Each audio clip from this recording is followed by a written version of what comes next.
Découvrons ensemble toutes les nouveautés derrière la nouvelle version de WordPress 6.3. Je vais vous montrer 7 changements principaux. On va également mettre un pied ensemble dans ce que pourra être le futur de WordPress à travers cette vidéo. Vous allez voir, ça va être très intéressant. Et puis, on va également découvrir de nouvelles fonctionnalités ensemble. Et pour certaines d'entre elles, il est fort possible que vous les utilisiez absolument tous les jours à compter du 8 août 2023. Ces 7 changements, je vais vous les montrer en avant-après avec ce site-là avant. Vous pouvez regarder juste en haut, on est sur la version 6.2.2 qui est ma version actuelle et puis la version 6.3 qui arrive du coup. Et donc, vous pourrez toujours vous repérer en haut à gauche pour savoir sur quel site on est avant et après. Est-ce que ces changements concernent majoritairement les utilisateurs de Gutenberg, des blocs et de la nouvelle génération de thèmes, les blocs thèmes? La réponse est un grand oui, mais pas que. Il y a des changements qui impactent absolument tout le monde, y compris les utilisateurs par exemple de Elementor ou Divi. Le premier changement va se passer directement dans l'éditeur de site, donc cet éditeur qui n'est accessible que par cette nouvelle génération de thèmes que 99% d'entre vous n'utilisent pas aujourd'hui. Mais c'est intéressant d'y jeter un œil même si vous ne l'utilisez pas parce que ça va vous permettre de voir à quoi va ressembler WordPress ces prochains mois et même ces prochaines années. Je vous ai fait une vidéo déjà récemment pour vous montrer quel était le futur de WordPress et je vous mettrai un lien qui apparaîtra dans la vidéo. Mais on peut d'ores et déjà voir à quoi ça va ressembler concrètement là maintenant tout de suite puisque ça fait partie des changements et c'est mon premier point principal. Lorsqu'on va dans Apparence éditeur sur la version 6.2.2 et qu'on va dans Apparence éditeur sur la version 6.3, donc je rappelle éditeur qui n'est accessible qu'avec certains thèmes particuliers, donc pas Astra, pas Kadence, pas Blocksy, etc. Eh bien, regardez ici, dorénavant, on a beaucoup plus de menus que par le passé. Par le passé, on avait 2 menus.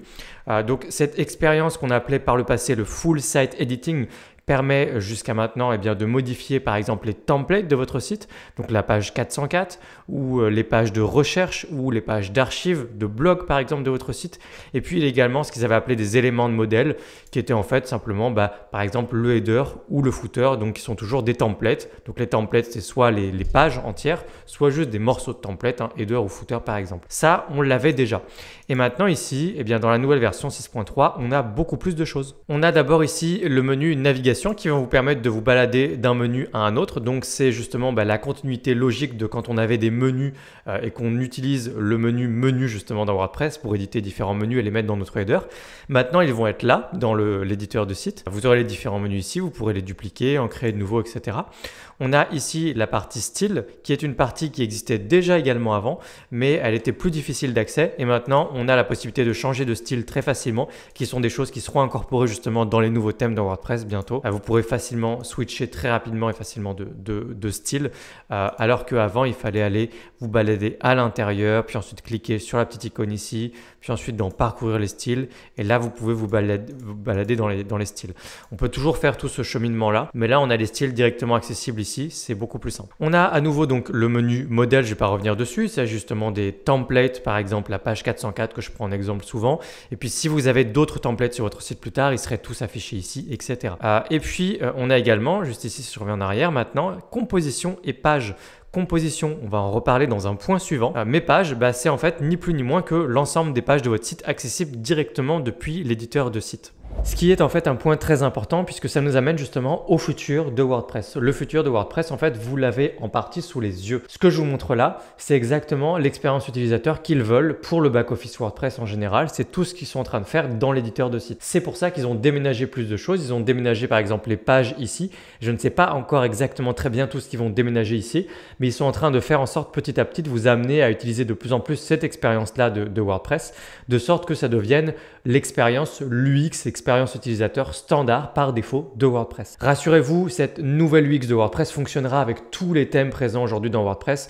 Là, je vous parle simplement d'apparence. Je ne sais pas encore comment ils vont faire pour qu'il y ait d'une part l'éditeur de site, ce qu'on a là, et puis d'autre part tout le reste de WordPress qui va quand même changer d'apparence et d'UX pour ressembler justement à ça. Je ne sais pas comment ils vont jongler avec tout ça, mais toujours est-il que ce que vous avez aujourd'hui sous les yeux et ce que vous pouvez voir de l'éditeur de site, c'est exactement ce sur quoi ils sont en train de bosser pour le futur de l'interface WordPress. Et également, là, regardez, quand je clique sur les pages et que je clique sur les différentes pages juste ici, hop, je clique sur une autre page, puis sur une autre page. Vous voyez qu'il y a moins cette notion d'une page qui se charge. En tout cas, ça ne fait pas comme avant. On n'a pas un chargement de page un petit peu à l'ancienne, si j'ose dire, parce que c'est toujours ce qu'on a aujourd'hui. Et ça, l'idée, c'est justement d'apporter plus de fluidité. Quand vous passez d'une page à une autre, ça ira beaucoup plus vite. Il y aura moins de chargement de page.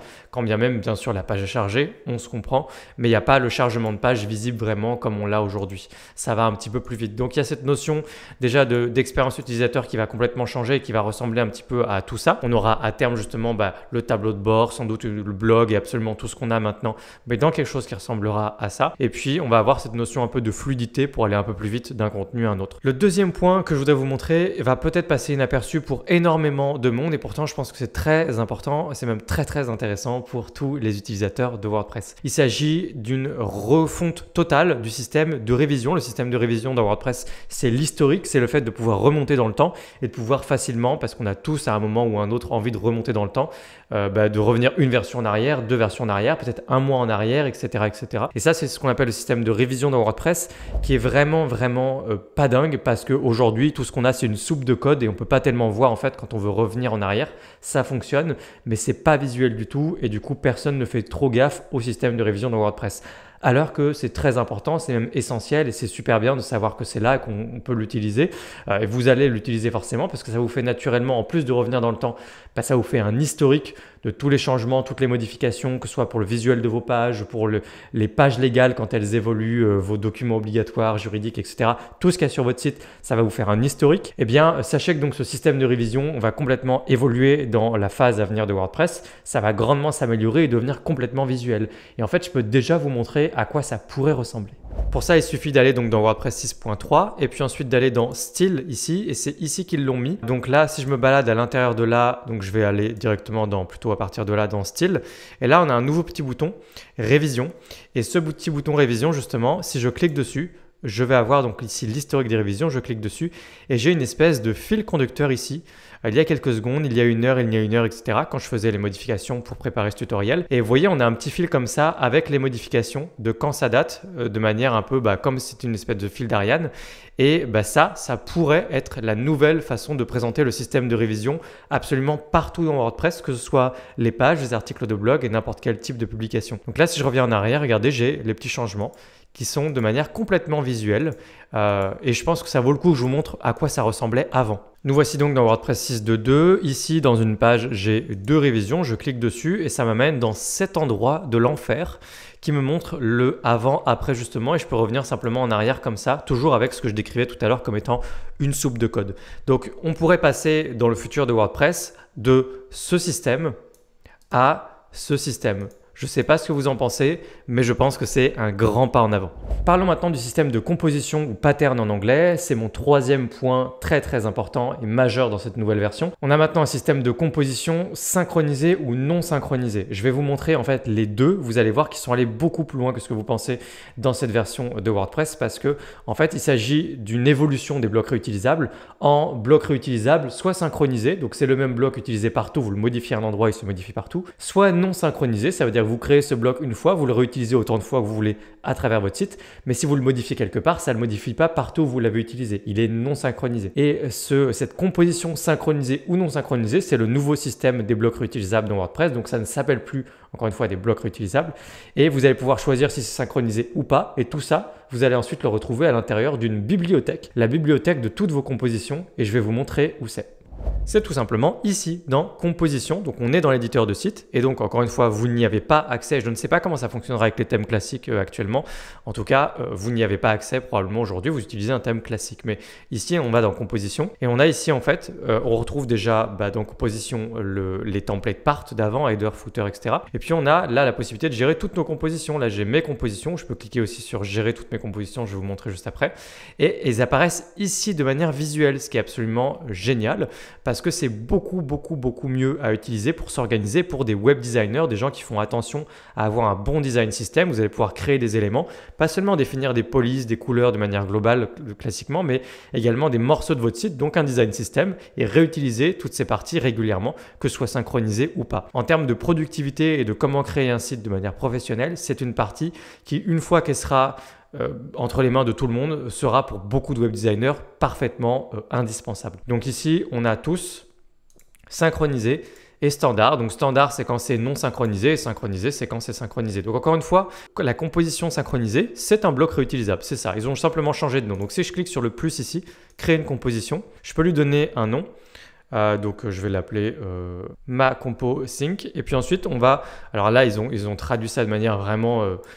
ça a l'air compliqué, mais c'est juste pour dire le bloc est synchronisé, donc partout vous l'utiliserez, ce sera le même synchronisé partout, tous ensemble. Et ensuite vous cliquez sur créer et ensuite vous allez être dans Gutenberg et vous allez pouvoir absolument mettre ce que vous voulez dedans, tous les blocs classiques de WordPress ou tous les blocs de votre extension de blog préférée. Vous créez quelque chose ici. Une fois que j'ai créé quelque chose qui est plus ou moins compliqué, vous allez jusqu'où vous voulez, ça peut être très compliqué avec des sections etc. ou pas du tout compliqué, c'est vous qui voyez. Et puis ensuite je clique sur enregistrer, ça a été enregistré et donc je suis en train de bosser, je peux revenir en arrière. Je viens de bosser sur ma compo sync, c'est le nom que je lui avais donné. Je retrouve maintenant ici. Lui, en l'occurrence, il est synchronisé, donc je vais le retrouver là. Et l'autre n'est pas synchronisé, donc il est en standard. Pas synchronisé, ça veut dire que si je clique sur le petit plus, créer une composition, je ne coche pas cette case-là. Et ça fera quelque chose que je peux réutiliser sans que ce soit synchronisé. Et donc ensuite, vous pouvez l'utiliser partout. Vous pouvez l'utiliser dans vos pages, vos articles, etc. Ce n'est pas simplement pour l'éditeur de site. Donc si je sors d'ici et que je vais à l'intérieur d'une page, et que je vais là ici dans cette page là par exemple, je vais pouvoir le retrouver en cliquant sur plus et je vais avoir ici l'onglet composition. Cet onglet composition contient le mes compositions là par exemple et mes compositions, vous avez justement toutes vos compositions. Là on voit qu'il y a mon bouton que je viens de créer juste avant qui apparaît pas là, je ne sais pas pour quelle raison, mais peu importe, peut-être que c'est ici, ah oui. Regardez, il y a l'icône séparée entre composition standard et les compositions synchronisées qui, encore une fois, sont héritées des blocs réutilisables. Là, il y a ma compo sync, il est juste là. Donc voilà, vous pouvez réutiliser ensuite, synchronisé ou pas synchronisé, partout où vous avez Gutenberg dans WordPress. Parlons maintenant de cette grande nouveauté qui va concerner absolument tout le monde. Il s'agit de la palette de commandes, un outil de productivité dont vous allez vous servir dès que vous aurez mis à jour votre site WordPress. Je vous montre ça. Alors, vous allez voir, c'est disponible pour tous les sites, même si vous avez un thème classique, ce sera disponible, seulement ce ne sera pas disponible de la même façon.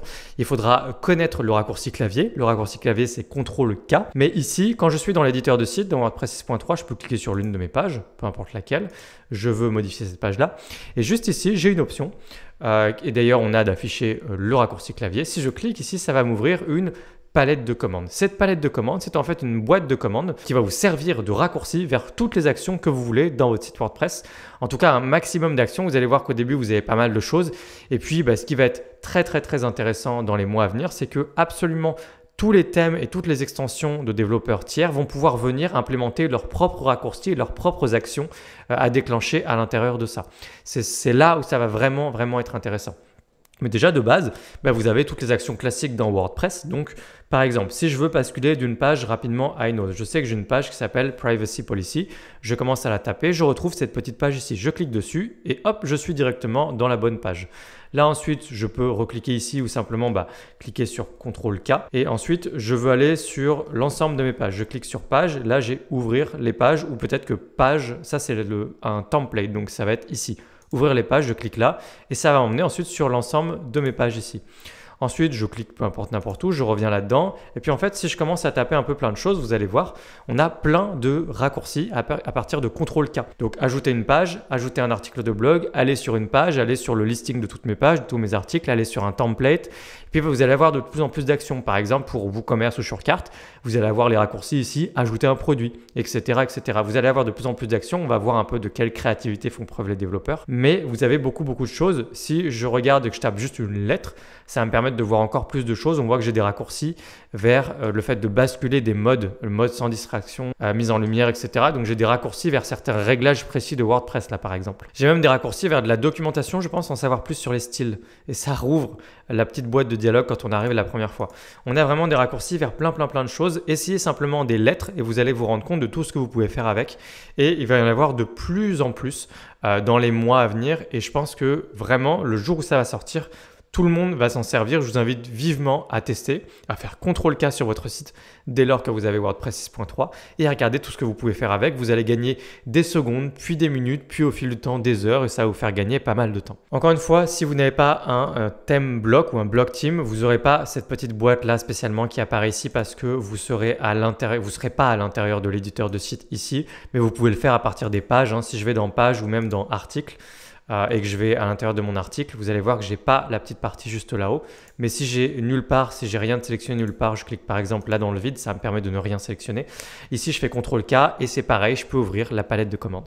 Je vais maintenant vous montrer un des changements les plus anodins, mais qui me semble pour moi les plus importants. C'est peut-être mon changement préféré. Évidemment, vous allez rire, ça semble pas super important, mais moi, ça fait, j'ai l'impression, des années que je voulais voir ça ici.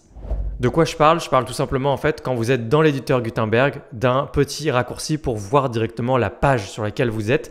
Depuis tous les changements qu'on a vus récemment dans WordPress, il fallait faire 50 clics pour aller voir la page.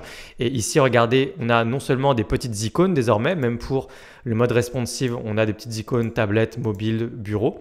Donc, ils ont remplacé les labels d'avant par des icônes. Vous voyez, juste avant, c'était juste écrit sous forme de label comme ça, prévisualisé, etc. Là, maintenant, c'est de belles icônes. Et surtout, on a le voir l'article. Si on était sur une page, ce serait voir la page. Si je clique dessus, ça m'amène directement sur la page. C'est évident, je sais, je suis bien d'accord avec vous, mais ce bouton-là, ce bouton magique pour aller rapidement voir la page côté visiteur, on ne l'avait pas et ça fait tellement longtemps que je l'attendais que je suis super content. Et pour moi, ça méritait d'être un point carrément dans la liste des changements de WordPress 6.3. L'avant-dernier point, c'est une bonne nouvelle pour ceux qui tiennent un blog sur WordPress. Vous allez pouvoir faire des notes de page très facilement. Donc par exemple, citer des sources, citer des articles scientifiques dans un article de blog, ce genre de choses. Vous avez une petite fonction native maintenant qui va être bien pratique et que vous allez probablement utiliser et que je vous montre dès maintenant. Vous pouvez sélectionner n'importe quelle partie, cliquer sur la petite flèche ici et utiliser notes de bas de page. Ensuite, vous pouvez écrire justement les notes ici. Donc, j'écris absolument n'importe quoi, mais vous mettez par exemple un lien vers des sources ou un article scientifique typiquement. Et puis, si je fais mettre à jour et qu'on regarde à quoi ça ressemble tout simplement à un lien, un petit lien juste ici. Vous avez le petit 1. Je l'ai fait au milieu de absolument nulle part, hein, évidemment. Faites ça proprement du coup. Mais quand je clique dessus, ça m'amène sur le bas de page avec des notes. Ça peut être donc un lien. Si je clique ici, ça me permet de revenir justement sur là où j'ai cliqué au début. Et voilà, c'est tout simplement des footnotes, des petites notes de bas de page, qui est une petite fonction, je pense que pour les blogueurs, vous allez probablement beaucoup utiliser. Pour terminer, sachez qu'il y a tout un tas de petits changements ici ou là, divers, plus ou moins importants, des changements de label, des changements d'interface, des petits détails qui changent. Il y a plein de petites choses un peu partout et je pense que ça ne vaut pas le coup que je m'attarde dessus. Vous le découvrirez par vous-même. La majorité des choses ne changent pas évidemment. Ce que je peux vous montrer simplement qui me semble important, c'est cette petite partie, l'amélioration des performances. L'amélioration qui est annoncée avec cette mise à jour, c'est pas moins de près de 20% de performances supplémentaires côté visiteur, côté utilisateur, donc du coup, et pas le back-office de WordPress. 20% d'amélioration des performances, c'est quand même vraiment significatif et c'est très régulièrement tout de même qu'on a des améliorations de performance du côté de WordPress Core. Donc, je trouve que c'est une super nouvelle qui continue de s'améliorer et quand vous mettrez votre site à jour, eh bien, votre site sera encore un peu plus rapide sans rien faire pour vos visiteurs. Qu'est-ce que vous pensez de ces changements et de WordPress 6.3? Qu'est-ce que vous pensez de ce à quoi pourrait ressembler le futur de WordPress et de l'interface de WordPress?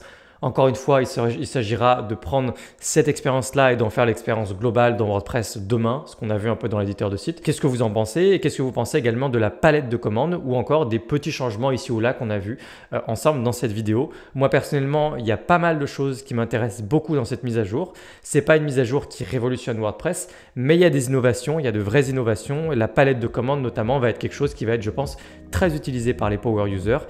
Et puis, encore une fois, on a un avant-goût de ce que sera le futur de WordPress, par exemple dans les révisions ou dans l'éditeur de site qui sera toute l'interface de WordPress. N'hésitez pas si vous avez des questions à utiliser l'espace commentaire et si vous voulez aller plus loin sur WordPress avec moi et apprendre peut-être à gagner votre vie avec WordPress et devenir freelance WordPress, j'ai une formation. Vous trouverez le lien dans la description de cette vidéo si vous voulez jeter un œil. Et puis moi je vous retrouve dans une prochaine vidéo, toujours sur WordPress. À très bientôt. Ciao.